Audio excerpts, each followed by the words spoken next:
Welcome, I'm Dulwakoa, and you're listening to Dear Diaspora. Dear Diaspora exists to host Africa-centered conversations about all things business, culture, and more.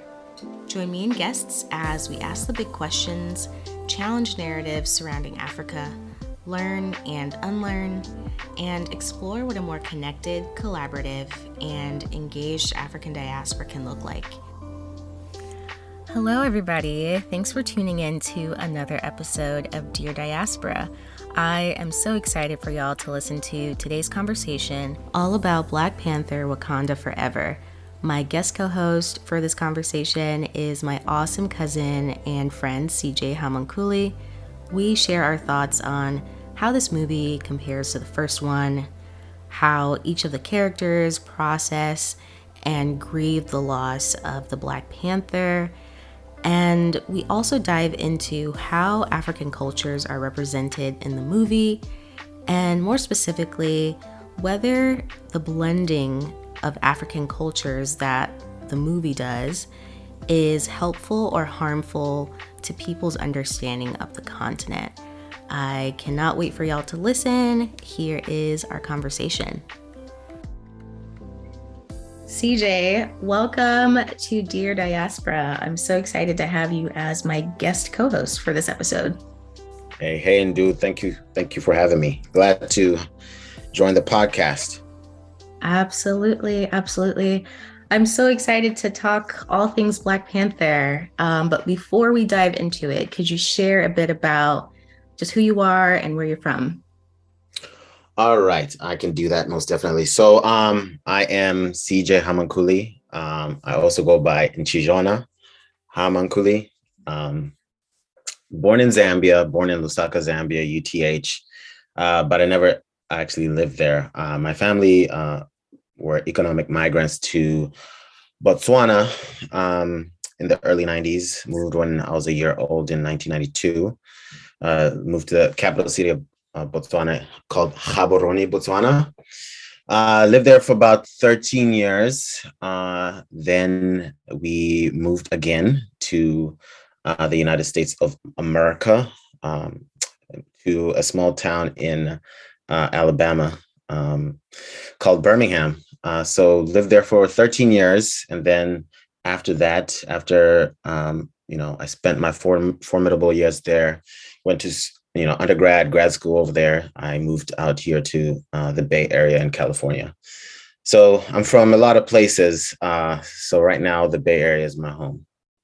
Incredible. Yeah. I'm so excited to hear just your takes on, just what happened in the movie and kind of just how your understanding of like culture and different like Black cultures around the world kind of shaped how you interpreted the movie. So it was an interesting movie, and definitely a lot of themes that are very profound in this movie, as well as the first movie as well too, that I can definitely, and a lot of us can definitely relate to. Absolutely. Let's start with just like overall like thoughts on the movie and how it compared to the first one. Like this one definitely had like a different feeling. It was just more somber. Grief was like a big theme. Overall, though, how does it compare to the first one? Yeah. So first of all, I just want to, give, a major shout out to Ryan Coogler, the director of this movie, who's from the Bay Area, Oakland, California. And also, rest in peace, rest in power to Chadwick Boseman, King T'Challa. You could tell, the overall theme of this movie was grief, and how each and every character, processed grief, the loss of Chadwick Boseman and King T'Challa. And definitely they made it an intention to, address that grief that, these people had in their lives of losing Chadwick Boseman. I feel like, nothing can compare to the first, installment of Black Panther and what it represented culturally in Hollywood. There's nothing, you can't top that. And the experience that we had as viewers, I think that they did, the best they could with, the overall theme of grief and the loss of Chadwick Boseman, because man, Chadwick Boseman was a powerful actor. And so yeah, I liked it. I thought they did amazing as far as rewriting the script, starting from scratch with the script and going from there and seeing where they could take this franchise. So overall, I truly enjoyed the movie and what it represented, and where they went from there. Yeah, yeah. I mean, I'm on the same page. I definitely enjoyed the movie. But yeah, the mood was just different. The energy was different. And just, compared to the first one, there was just there's just so much surrounding that, that first movie. And with this one, it was we all were obviously super devastated when, Chadwick Boseman died. So it's yes, we wanted to go see the movie and, continue and, to support this franchise. But then I just feel like we just didn't go into it as excited. At least that's how I felt. And I really loved how they honored him, I guess in real life, and then also through the movie. It was really touching to see, just how they made sure to not completely just, I guess, erase him from this people. They still incorporated him into the storyline and stuff. So that was really nice. But yeah, it had a very different feel, a very different energy. And even just for instance, listening to the soundtrack. Which I usually do before seeing a movie. The first half of the soundtrack is very much that's where the Lift Me Up and the other Burna Boy song. So it just gives you a taste of okay, this is going to be a different movie. It's going to be just a lot sadder. I mean, the soundtrack was pretty interesting to listen to, also in comparison to the first soundtrack, which was primarily produced by Kendrick Lamar and the Black Hippie and Top Dog Entertainment crew. With the first soundtrack, it was very powerful and uplifting sonically, and with the theme of the movie, I think they went for a more somber feeling and touch with the soundtrack as well too. Although they did have a few upbeat, up-tempo songs. I think they had 3 Amapiano songs that will get you moving and get you jabbing. That was the overall theme sonically that I think they were trying to go with. But then they also incorporated a lot of songs with Latin influences as well too. Especially that song that had one of the indigenous languages being as far as a rapper rapping in an indigenous language. That was cool to listen to, as well as I think there was another song by Snow the Product with E40, and just the upbeat, up-tempo kind of reggaeton kind of feel, and the drums as well too that were incorporated into the soundtrack. But yeah, I agree with you. Overall, different energy. Absolutely. And surprisingly, this soundtrack was a lot more African, right? The first one, like you said, produced by Top Dog Entertainment. So that one had more of the rap and stuff. Yeah. This one, when you look at who's featured on it, they're way more African artists. But then to me, I was super excited seeing that. But then after listening to it, I was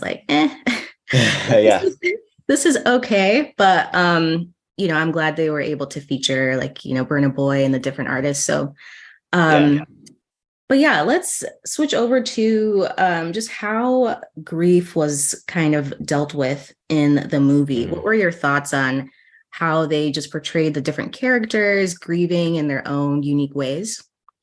Yeah, so grief is an inevitable thing that each and every human will have to go through at some point in life, and I think they did a great job of portraying the various ways people process grief, whether therapeutically or untherapeutically, healthy or unhealthy. So each and every character, was really great at portraying those, whether it's stages of grief or the different reactions to that grief. I think the most profound one that resonated with me was King T'Challa's little sister, Shuri, and how she, even like from the beginning of the movie, the first scene, when they're, trying to show that, King T'Challa is dying. She's busy, trying to figure out a solution and trying to fix things instead of being there with, if they were able to do that, be there with her brother. Mm. And how she, her reaction to the loss of her brother, and how she was, coping with that grief was just diving into her work. And kind of like distracting herself as well too, instead of fully processing that grief. It was only until the end of the movie where she finally came to terms with the loss, and finally started to learn how to let things go. So that resonated with me the most, because I feel like that is me in a certain way. And then another person that portrayed ways to process grief was the mother, Queen Ramonda. Being stoic in a certain way, and looking out for other people was her way of kind of dealing with the loss of her son. But then she also found ways to cope and process those things, as far as like going into the bush and like being in nature and trying to, process those feelings and gaining some kind of reflection and feeling her son in whatever, parts of nature that may be. So yeah, that was also profound too. And I really love that they showed that there are so many different ways, to process grief. There is no like right way or more effective way to deal with it. I think each of the characters, it was really interesting to just see how it kind of played into like the storyline. I think with Shuri, it was really heartbreaking to just watch her try to avoid a lot of those feelings and just kind of bury herself in her work. And in a way, it's like she wasn't just grieving her brother, but I felt like she was also grieving, like just processing the fact that like her science couldn't fix things in that moment. Yeah. I think she was also just really, really disappointed by that. So I just can imagine just how she felt. But it was nice, like you said, over time to see her get to a point where she's like, okay, actually, like, let me, do the different rituals and stuff to like really like, I guess, complete or get to the next step of the process. So that was like really nice to see. And I also just loved how Queen Ramonda was very like just spiritual in her approach. I think she, like a lot of our parents, she just had that strong faith or that strong connection to like, that spiritual world. So seeing her kind of tap into that and seeing that like kind of help her was really nice to see. And over time, it's like Shuri gets to the point where she's like, oh, okay, maybe like I believe too, and there's this connection to like the spirit world that can actually help me. So that was nice to see like throughout the movie. The death of the Black Panther shifted everything. But what was really cool for me to see was like Wakanda essentially become like a matriarchy, and like the queen, step in as like the interim leader with the support of the Dora Milaje and with Shuri. What were your thoughts on that? Just seeing like women like step up and take, such a like a central role in like leading Wakanda. Yeah. I mean, it was very impressive and profound to me because I mean, I'm sure and in African culture, I mean, women are the true backbone of African culture and the true leaders of African culture. So it was very profound to see, whether it was Queen Ramonda, Shuri, Nakia, or Okoye take that lead in leading Wakanda. I think that, overall, I think that was a great step for representation as far as leadership, and the various aspects of leadership, more specifically. Because for me, in my opinion, women tend to lead with more empathy as compared to their male counterparts. And I think they showed that in various scenes of the movie.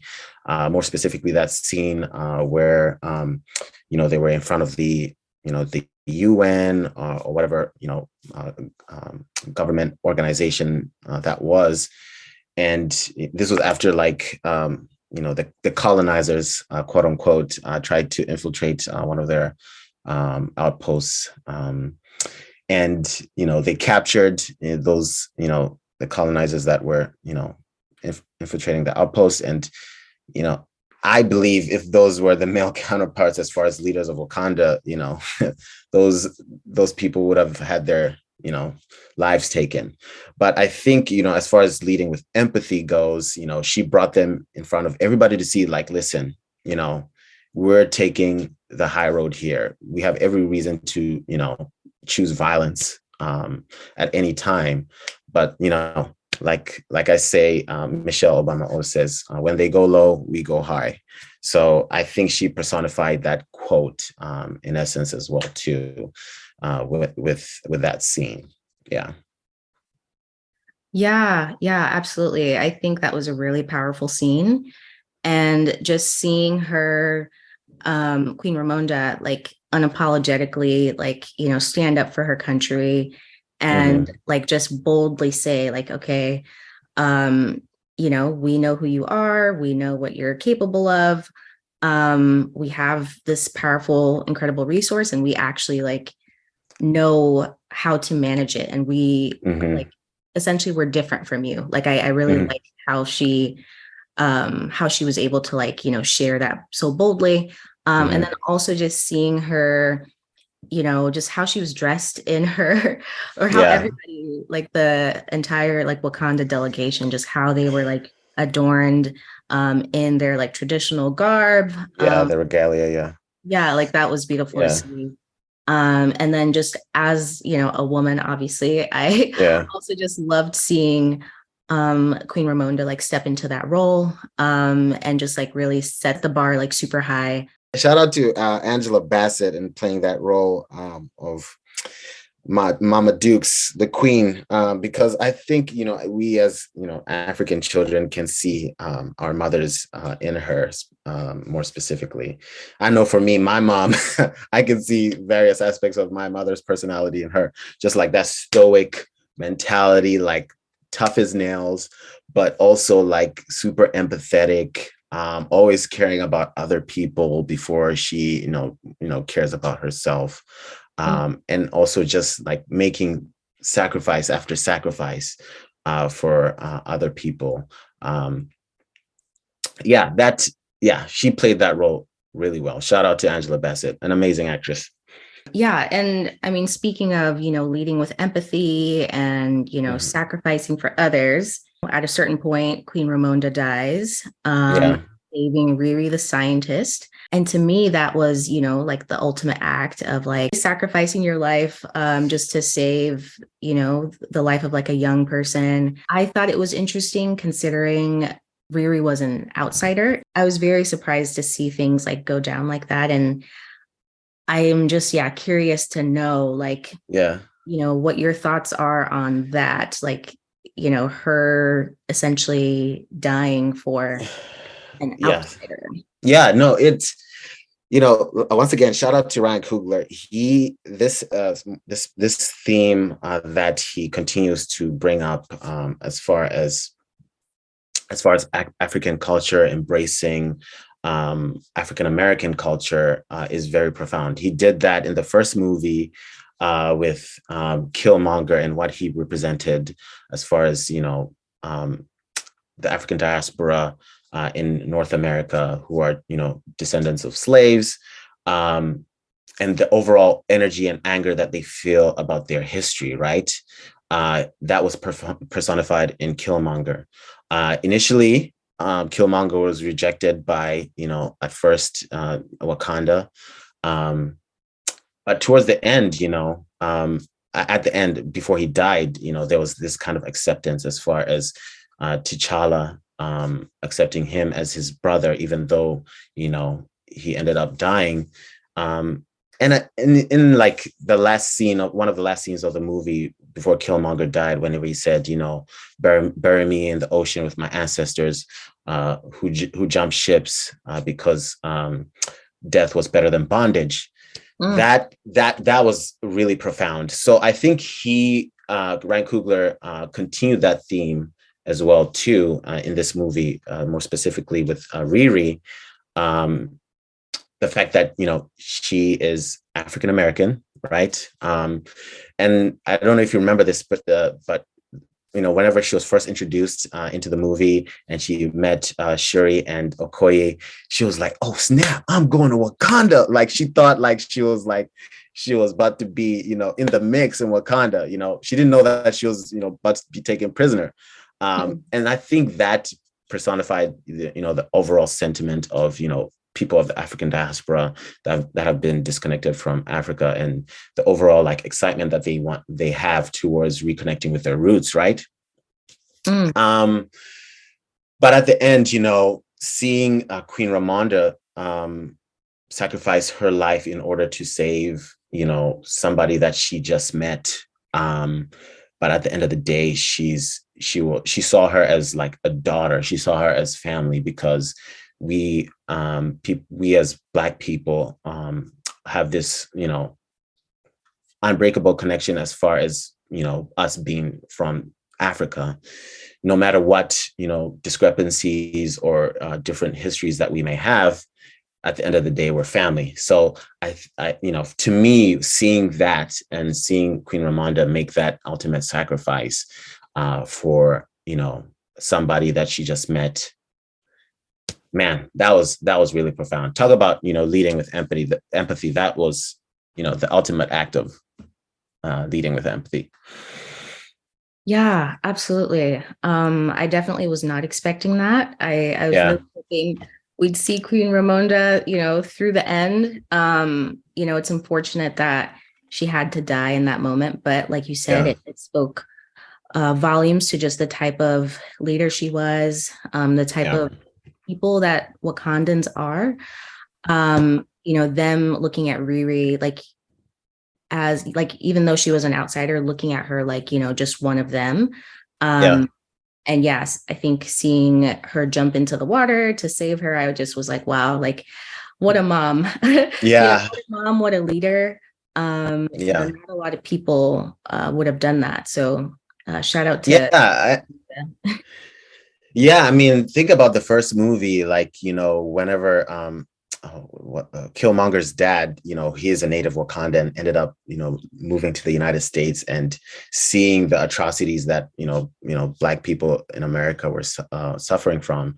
And then him ultimately being killed by his own brother because, he felt that this disconnection was unfair. But, the leader of Wakanda at that time did not want to embrace, outsiders. But leading with empathy, fast forward with Queen Ramonda, she made that sacrifice.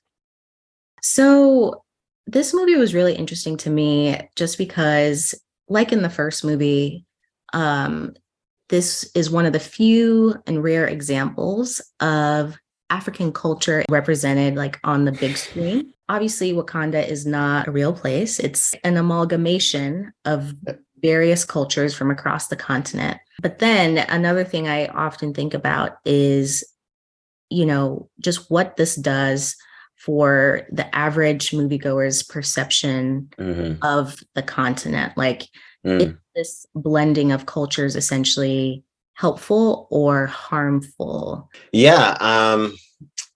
So, I mean, Africa is probably the most ethnically and culturally diverse place on this planet. And, for me, like growing up in Africa, I got to see that early in age, and then also just coming over here to America and seeing the different perception that people had of Africa. That was really interesting to navigate as well too. Whether it's Southern Africa, which I grew up in, East Africa, Central Africa, West Africa, North Africa, those are totally different within themselves. So to me, I think it was to me it was helpful for this movie to introduce and kind of mix a whole kind of like cultural gumbo into one film, because at the end of the day, representation matters, and I feel that through film and through music, it's interests to various people, and that's what matters. As long as you're sparking interest, and people have the eagerness and the initiative to kind of dig deeper after being kind of initiated as far as the culture goes, I think that's very helpful, because at the end of the day, no matter how frivolous it may sound, representation does matter, and seeing the various cultures within this movie. As far as us being Africans, we kind of can identify and pinpoint which specific cultures and things were picked from this into this movie. I think that was very profound. To me, I could see quite a few various things. I could see, the West African culture being brought into this movie, more specifically like the funeral ceremonies that they had for King T'Challa and Queen Ramonda, as far as the wearing the all white and the ceremonies associated with that. I think that is primarily derived from West African Yoruba culture. And then as also with that being said, as far as the dress too, there was the whole potpourri of cultures that were taken from, whether it's the Kosa traditions as far as the dress goes. I think the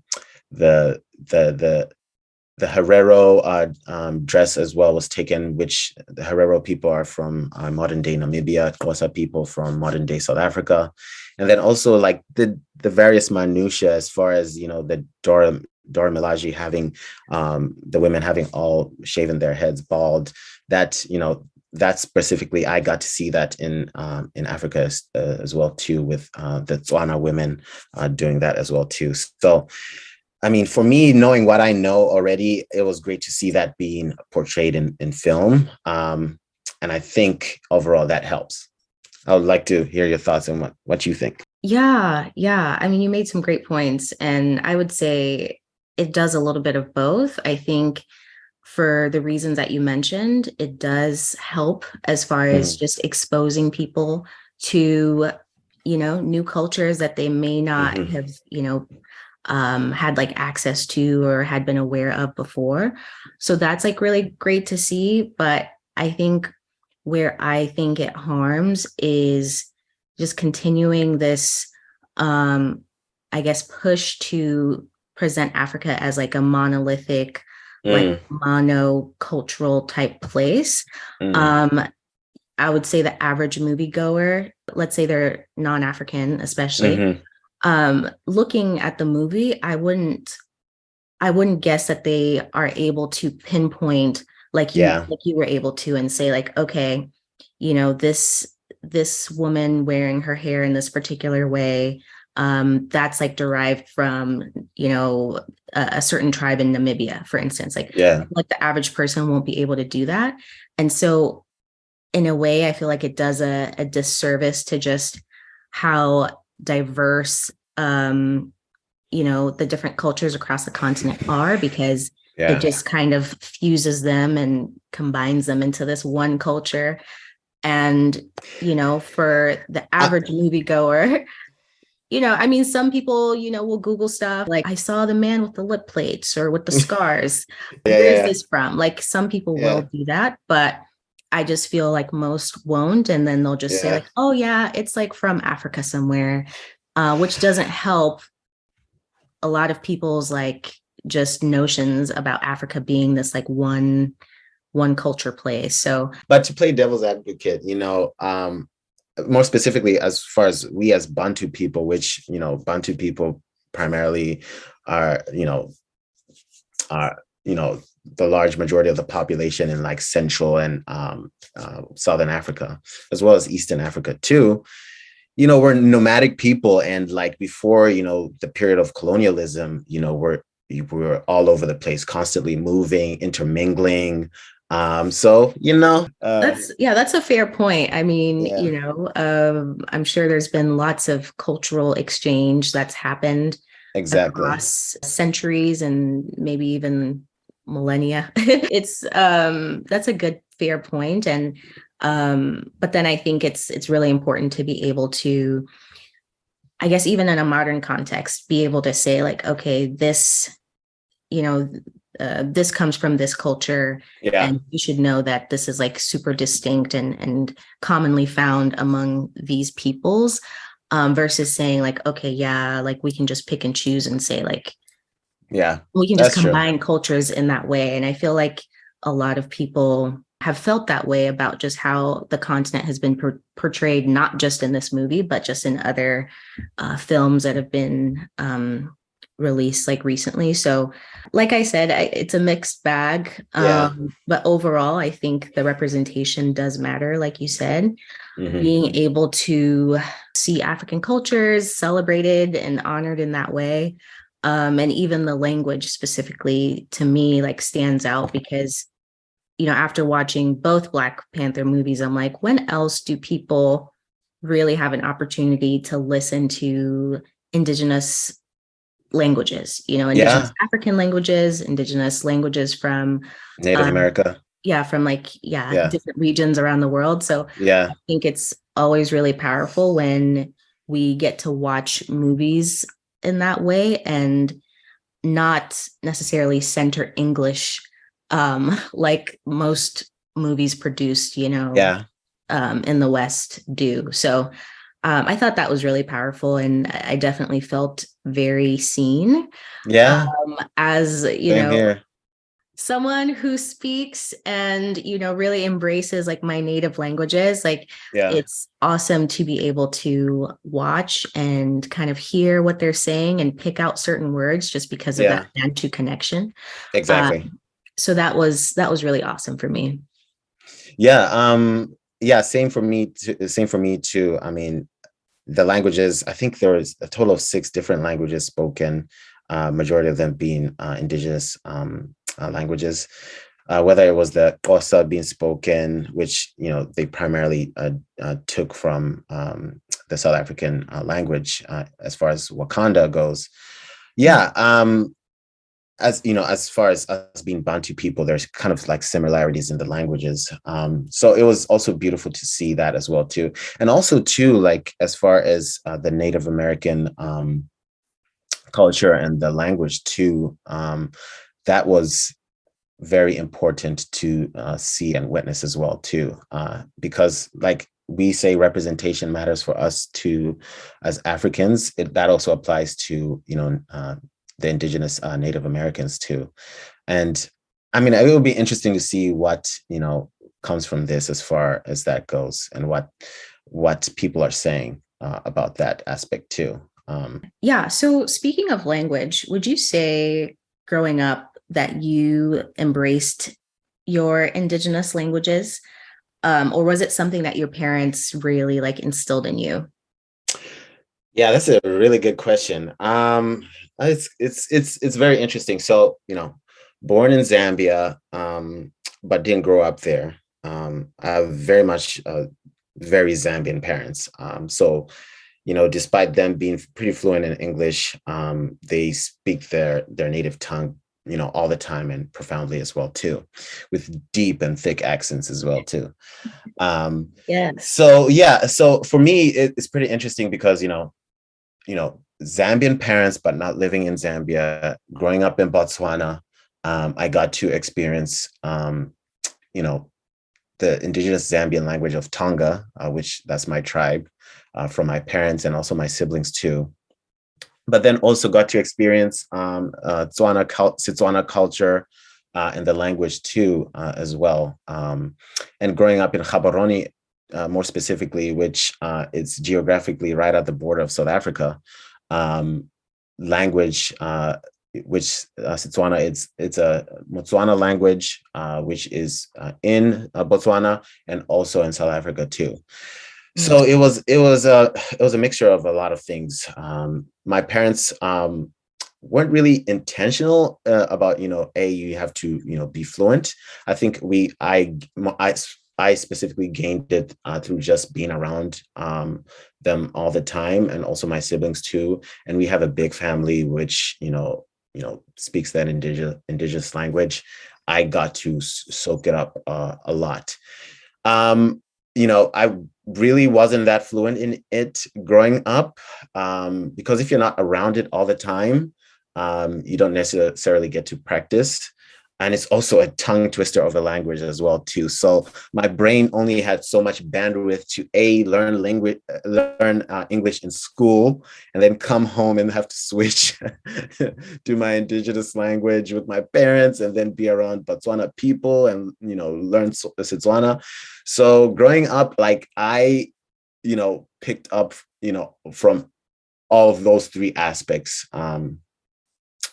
But now it's only now in my advanced age, now that I'm getting older, I'm in my 30s now, I'm now understanding the value of speaking those languages pretty fluently, because my family back home in Zambia, more specifically my grandmother, she speaks zero English.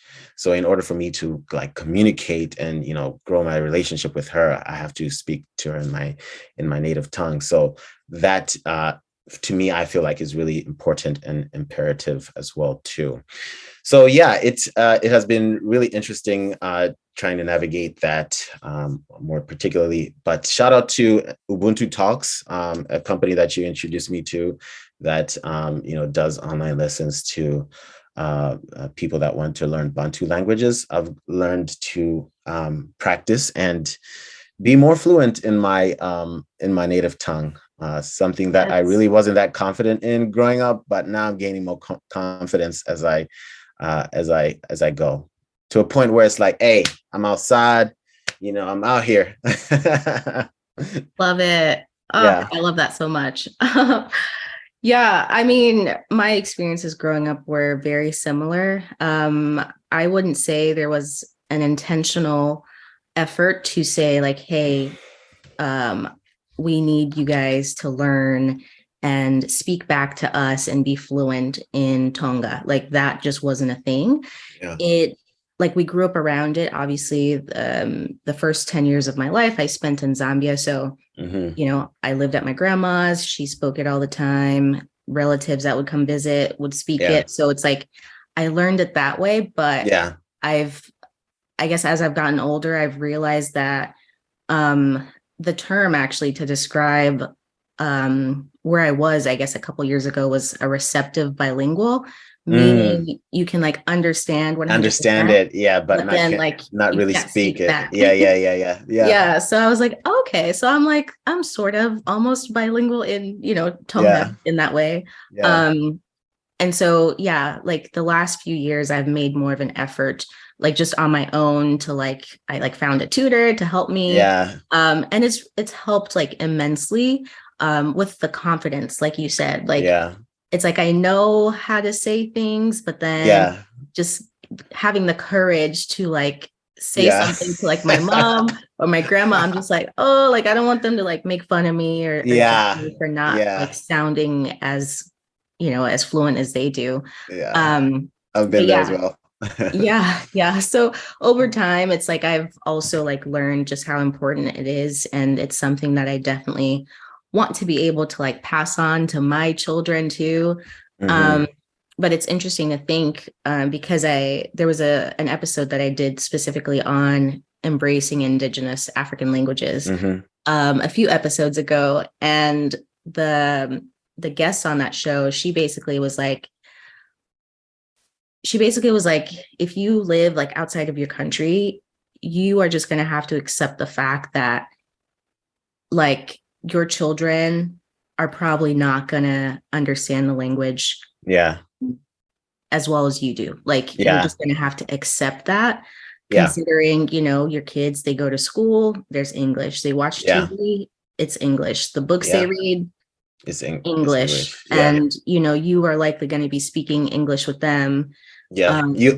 Then they also end up dreaming in English too, you know? Right, Yeah. right. So it's like you're just gonna have to accept that. And I Yeah. just was like, okay. So Yeah. maybe I shouldn't put so much pressure on myself to like, oh, like you gotta learn and you gotta be able to pass this down.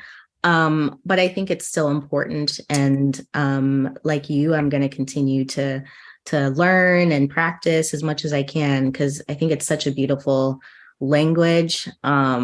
And yeah, whenever I go back home, I'm just like, I want to be like in these conversations. Like I want to be able to like gossip and Yeah. even like pray like in Yeah. Wakanda. Like it's so Yeah. powerful. Yeah, that's true. So yeah, so shout out to us for trying and going out of our way Yeah. to embrace languages.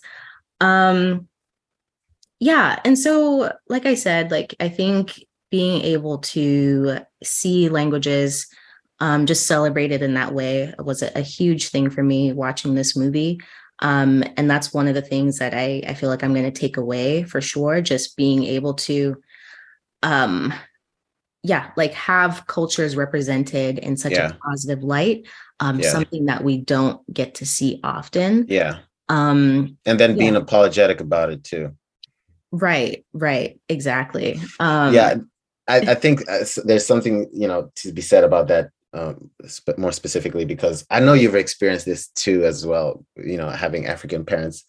And I don't know if that's just more specific to our culture, but, growing up, like particularly my mother, she would like be in public on speakerphone, speaking speaking the indigenous language, and being so unapologetic about it. And I used to be like so embarrassed and be like, Mom, we are not trying to hear this conversation in public. Like, at least take this phone off speakerphone, please.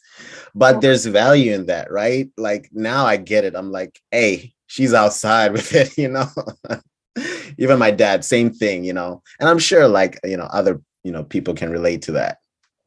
Right. But now as we're older, we're like, yeah, I'm trying to like gossip, like I want to be able to like say stuff that nobody else is going to understand, like in our language. So Yeah. it's funny how, yeah, as we get older, we just learn to really, really embrace our cultures and celebrate them. Yeah, what else would you say you are going to take away from this movie? Yeah. So more specifically, that something that resonated with me was the overall connection that we have as far as, indigenous people, Africans with the indigenous Native Americans as well too. Because, in this movie, they do a great job of portraying, historically accurate things that happened with the Native Americans, and the things that they had to suffer in their history. More particularly, I remember that scene whenever they were introducing, the kingdom of Talocan and the people of Talocan and the inception of them. It was all derived out of colonialism and survival, basically, too. There was a specific scene where they portrayed, a lot of, indigenous Native Americans dying from smallpox. And this happened, pretty profoundly. I think it's over 70% of Native Americans died from smallpox, a disease that the colonial rulers brought to Native America. And just how that, survival mode and self-preservation mode is instilled in us, as Africans. That also relates to Native Americans too. So initially at the beginning of the movie, there was that friction or tension that was between the people of Wakanda and the people of Talokan, which the inception of that friction was all out of self-preservation because they saw this threat, which was Riri, as far as her being the scientist that invented the device that could find vibranium in underwater that exposed the people of Talokan, and them wanting to eliminate that threat, right? But towards the end of that movie, there was that common theme of, despite our differences or whatever friction that we may have, we have this underlying connection as far as us as Indigenous people and wanting to protect our people and ourselves. Instead of us fighting amongst each other, we all have a common enemy that we have to fight against. So I think that, theme and that that energy was really profound in the movie for me.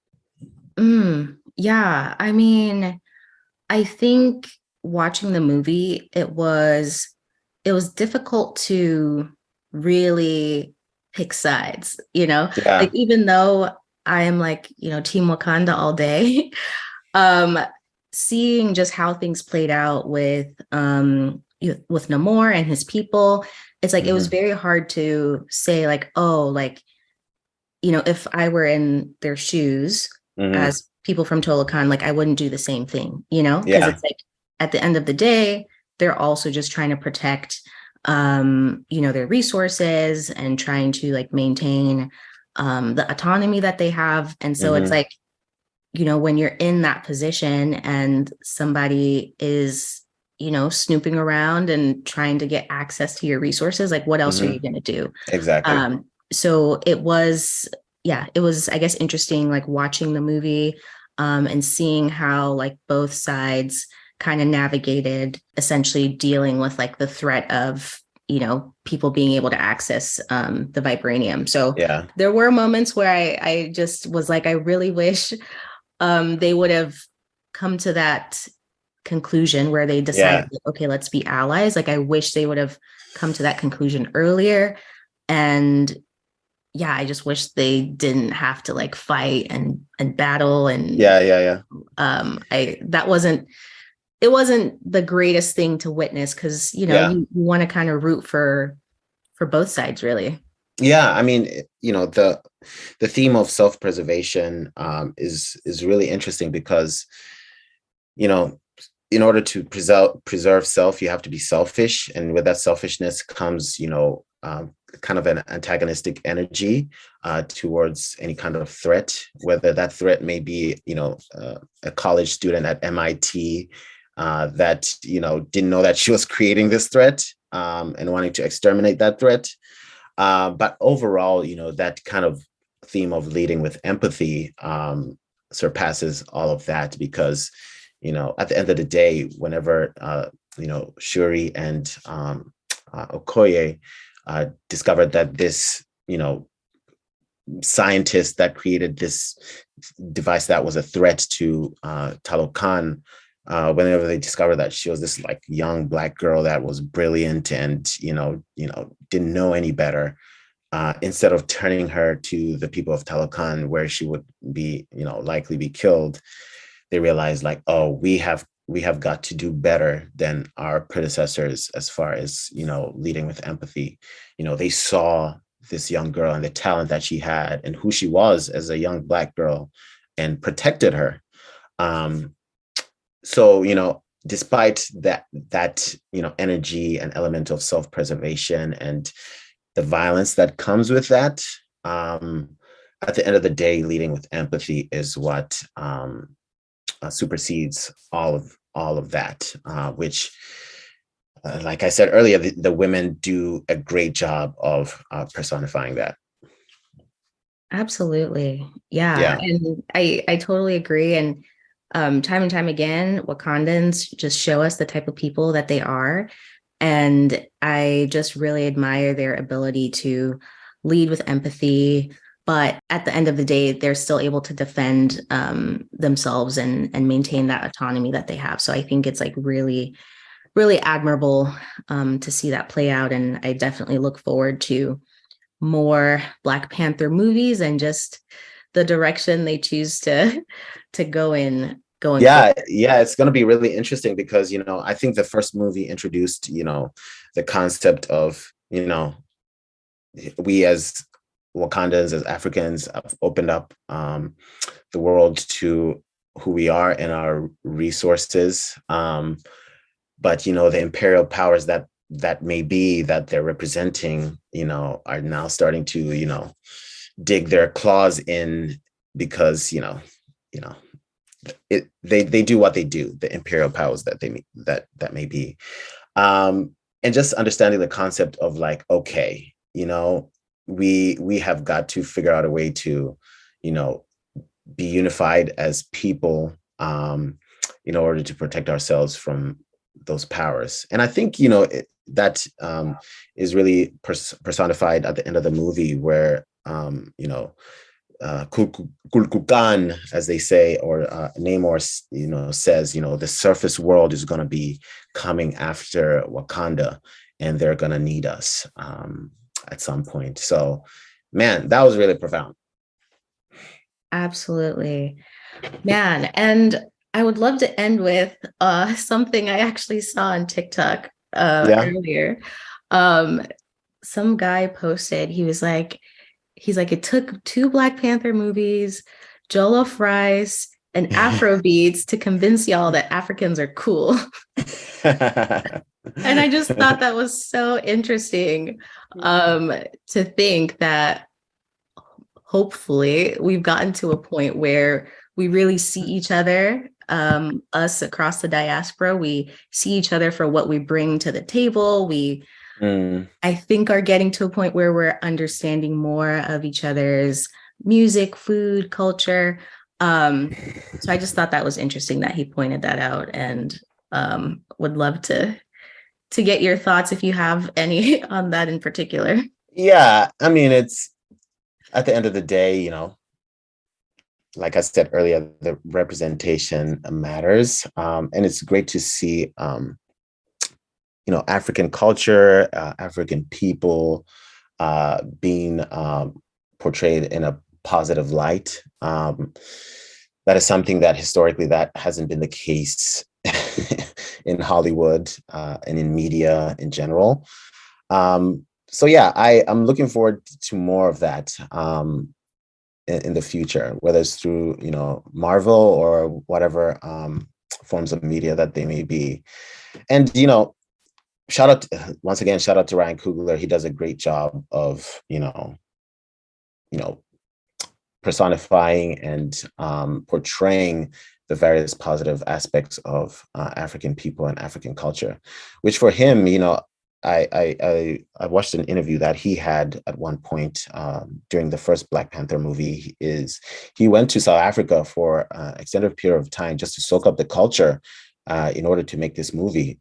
For him being a guy from the Bay Area, which the Bay Area has a lot of African representation, but I feel like he was intentional about learning and soaking up the African culture, and also like seeing the similarities that we as African people have with people of the African diaspora here in the United States and across the Western Hemisphere. That was really profound, and I just wanted to end on a more positive note. As far as what he said, he put out a letter right after the movie of the release, and it goes like this. So he says, gratitude, that is the only word that comes to mind for your support of our work on the film Black Panther, Wakanda Forever. I am filled with it. Thank you. Thank you to the people who bought their tickets early and camped out opening weekend. Thank you to those of you who took their families out, young ones and elders in tow, to those who organized youth screenings and after parties, who bought out theaters for communities and friends, to all of you who watched multiple times and encouraged other folks to check it out. Our film is over 2.5 hours long, so thank you for holding those bathroom breaks. Our film has 6 languages spoken in it. Thank you for bearing with the subtitles. And our film deals with the inescapable human emotion of grief. Thank you for opening yourself up to the emotional journey of this film. We made something to honor our friend who was a giant in our industry. And we also made something to be enjoyed in a theatrical setting with friends, family, and strangers. Something to be quoted and discussed, to be debated. Something to make people both physically and emotionally seen. This medium wouldn't exist without an audience, and I thank you for giving me professional purpose and an emotional outlet. I look forward to bringing you more stories in the future. Sincerely, Ryan Coogler. Wow. Shout out to Ryan Coogler, man. Yeah, shout out to him. That was a beautiful note. And thank you for sharing that. Yeah, thank you, CJ, for this conversation. I really enjoyed it and can't wait to share it with folks. Thank you. Thank you. Thank you so much for tuning in. This was such a fun episode, and I hope you enjoyed it. Be sure to share it widely, and especially with the Black Panther fans in your life. You can also follow me on Instagram at Dear Diaspora. I'd love to hear from you and especially hear what you think of this episode. Before you go, be sure to rate the show and leave a review on Apple Podcasts and Spotify. It really helps validate that Dear Diaspora content is great and that the podcast is worth a listen. So thanks to everybody that's left a review so far and given the show 4.8 stars on Apple Podcasts. I really appreciate it. Thanks again, and talk to you soon.